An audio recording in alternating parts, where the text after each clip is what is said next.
أود في البداية أن أرحب رژیم اسد راگهاند که پیوسته ترکیه تبایا هیزن خواج سوریه وکشینو پشتوانیا اپوزیسیونا سوریه اکو بانگا روخاندنا رژیمت که راوستینه تا که هر دو آلی دست به ساخکرنا ریکفتنا آدانا بکن. بشتی در بسوانا بهتر جو 20 سالان لسر ریکفتنا آدانا که نافبرا ترکیه و سوریه ده هاتبو انجام دان گود انجام در خسنا پککه لسوریه هات قدغه کرن سوزن هماهنگیات یک برنا تبایا ریخسنین تروریستی دنافبرا هر دو آلاتان ده هاتبو گریدانه. جبو جارای که و ریکفتن ده چارشما بوریده.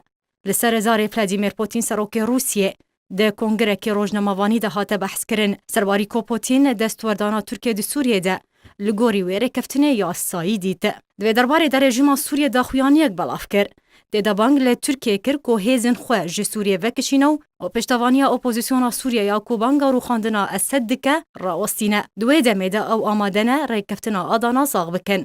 جارکدن لگل ترکیه شر ریخستن تروریستی بکن. انگو رژیم اسد و ترکیه آمدن به هفره چکدارن به سر پیده و پککه ول کردستان سوریه جناب ببن وکو ده سال 1900 اونوتو هشتانده. سروک پککه عبدالله اوجلان ج سوریه درخستن و پارتیا ویل سوریه قدغه کرن. تزانین که ده مابوری ده وزیر دروی ترکیه ملوچاوی شغلو را گهانده بو که پیوندی آوان بشه و یکی نراست راست لگل رژیم اسد هیا.